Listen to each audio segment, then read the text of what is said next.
अस्सलाम वालेकुम वरहमतुल्लाहि वबरकातुहू।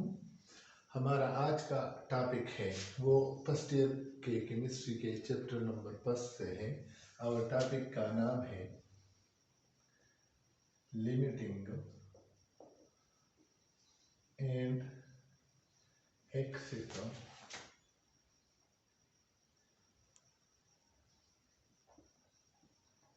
रिएजेंट। अच्छा, जो नाम से लग रहा है वो यही है कि लिमिटिंग और एक्सेस। लिमिटिंग जो किसी चीज़ को लिमिट करता है और एक्सेस जो चीज़ ज़्यादा होती है, ठीक है ना। तो ये जो हेडिंग है इसे देख के आपको अंदाज़ा हो गया होगा कि यहाँ पे हम दो चीज़ों की बात कर रहे हैं। एक वो चीज़ है जो कि कम मिकदार में है और एक वो चीज़ है जो कि ज़्यादा मिकदार में है, ठीक है ना।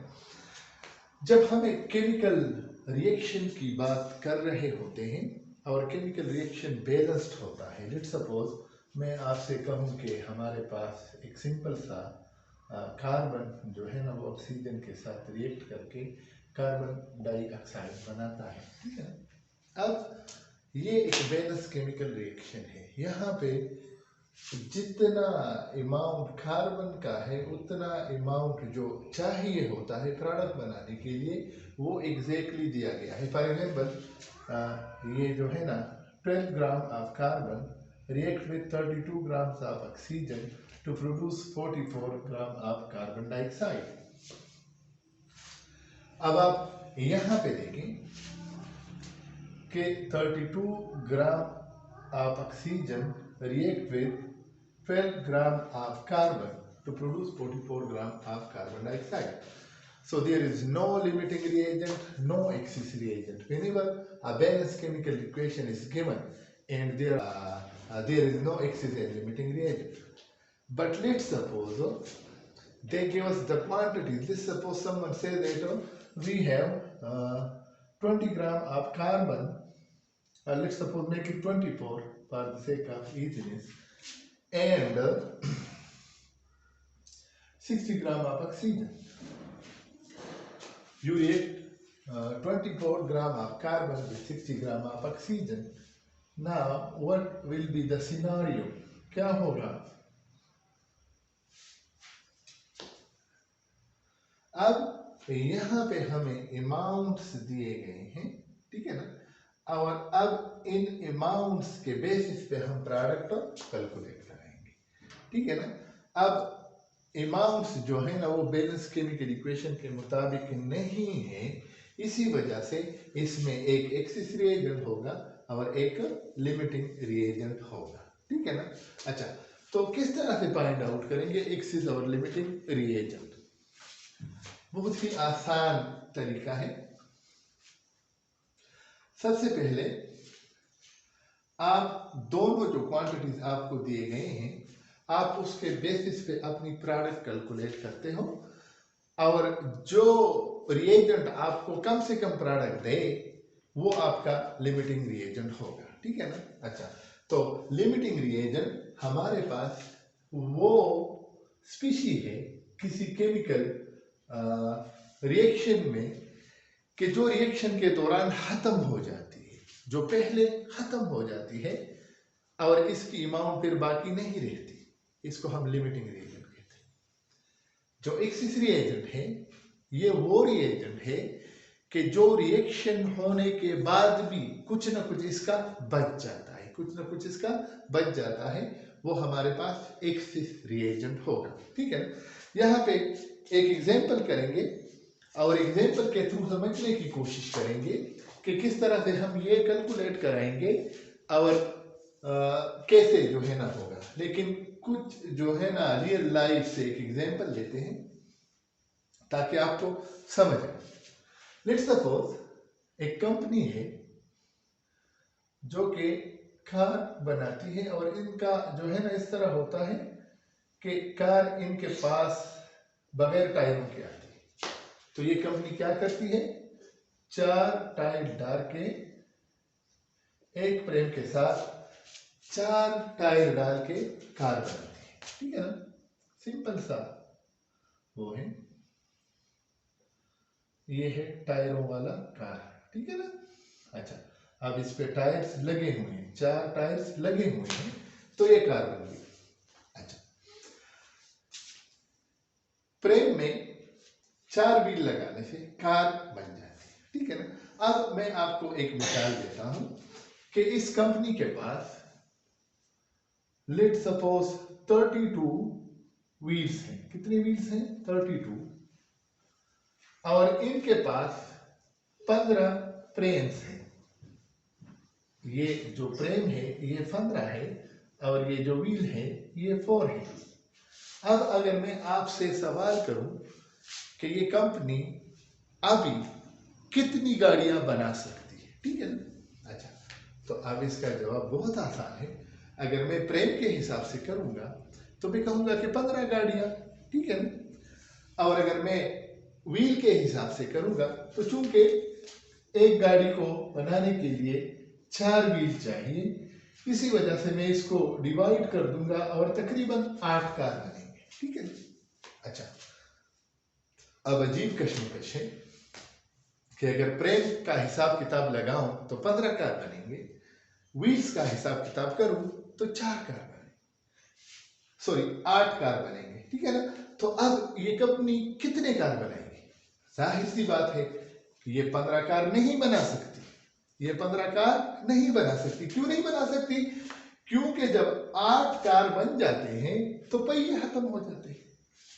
अब पहिए जब खत्म हो गए तो मजीद फ्रेम में कुछ नहीं लगाया जा सकता। आल्दो के बकाया रह गए, फ्रेम हमारे पास बकाया रह गए, लेकिन ये यूजलेस है। मैं इसे प्रोडक्शन में नहीं डाल सकता, मैं इससे कार नहीं बना सकता। तो ये जो बकाया बच गया ये मेरा एक्सेस रिएजेंट होगा, और ये जो खत्म हो गया ये मेरा लिमिटिंग रिएजेंट होगा, ठीक है ना। अच्छा, अब लिमिटिंग रिएजेंट के बारे में ये एक बात कही जाती है कि लिमिटिंग रिएजेंट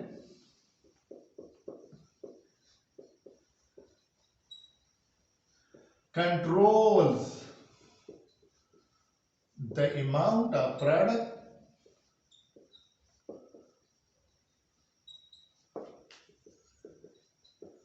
यहां पे आपने ये एक बात याद रखनी है कि ये लिमिटिंग रिएजेंट जो है ना, ये कंट्रोल करता है कि कितना प्रोडक्ट बनेगा। यहां पे इस मिसाल में आपने देखा, क्योंकि टायर्स हमारे पास लिमिटिंग थे, तो जो टोटल कार की प्रोडक्शन थी वो सिर्फ टायर्स पे डिपेंड कर रही थी, इस पे नहीं डिपेंड कर रही थी, ठीक है ना।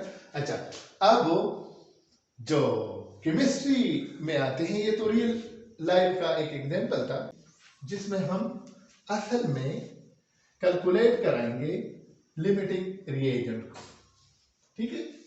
अच्छा,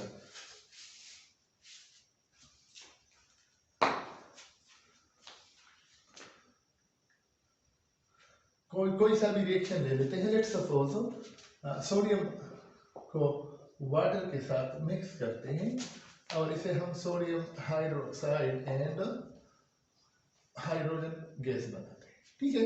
अच्छा, रिएक्शन देखते हैं बैलेंस है या नहीं है। नहीं है, इसको बैलेंस कराते हैं, ठीक है। अब हमारा रिएक्शन जो है ना वो बैलेंस हो गया है, ठीक है। अच्छा, अब यहाँ पे सवाल पैदा होता है, या जो है ना क्वेश्चन करते हैं कि आइडेंटिफाई द लिमिटिंग रिएजेंट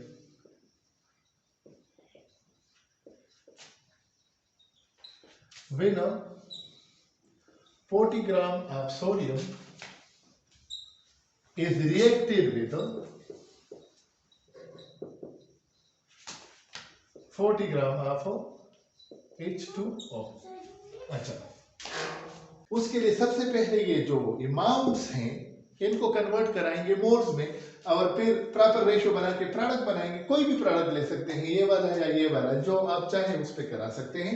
लेकिन सबसे पहले number of moles of sodium मालूम करते हैं।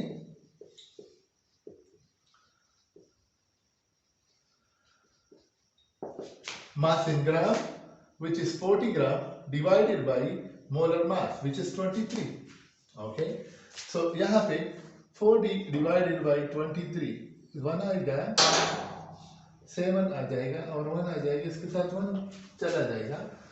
तो ये 23 को 7 से मल्टीप्लाई करते हैं, 7 3 21 एंड 7 2 14 और 7 3 21 14 14 प्लस 2 16 161 आता है। हाँ बिल्कुल, ये 7 से होगा 161 और इससे आगे नहीं कराते, बस इतना हमारे लिए काफी है, ये बस सिर्फ समझने के लिए है। इसी तरह जो number of moles of water होगा वो होगा, मास हमें दिया गया है and divided by molar mass which is 18, ठीक है ना। तो अब 40 को डिवाइड करते हैं 18 पे, 2 हमारे पास जो है ना होगा, तो ये हो जाएगा 18 2 16 1 चला गया, 2 1 2 और ये हो जाएगा 23 4 आ जाएगा, ठीक है। अब 4 के बाद जो है ना पॉइंट लग जाएगा और 0 आ जाएगा, तो यही तकरीबन सेम चीज दोबारा आएगी 2.2। तो number of moles of water कितने हुए? 2.2। अच्छा, अब हम अपना जो प्रोडक्ट का रेशो है वो कैलकुलेट कराएंगे, ठीक है ना। तो अगर हम NaOH लेंगे तो 2 moles of water produce 2 moles of NaOH, mean the same ratio. So 2.2 moles will produce 2.2 moles of NaOH. अब अगर हम सोडियम की बात करें तो 2 moles of sodium produce 2 moles of NaOH, तो 1.7 कितना मोल बनाएगा? तो वो भी सेम अमाउंट ही बनाएगा 1.7, ठीक है ना।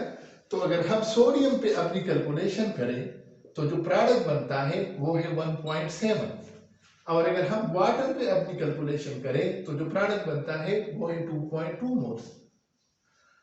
अब लिमिटिंग रिएजेंट आइडेंटिफाई कराना आसान हो गया है, क्योंकि हमें पता है कि लिमिटिंग रिएजेंट वो रिएजेंट होगा जो कि कम से कम प्रोडक्ट बनाएगा, तो हमने देखा कि चूंकि सोडियम कम प्रोडक्ट बना रहा है, इसी वजह से इस रिएक्शन में सोडियम ही जो है ना वो लिमिटिंग रिएजेंट है। अगले वीडियोस में मैं बुक वाले जो एग्जांपल है वो सॉल्व करूंगा और कुछ जो प्रैक्टिस प्रॉब्लम है वो भी कराऊंगा, तो अगली वीडियो जरूर देखिएगा। Thank you very much.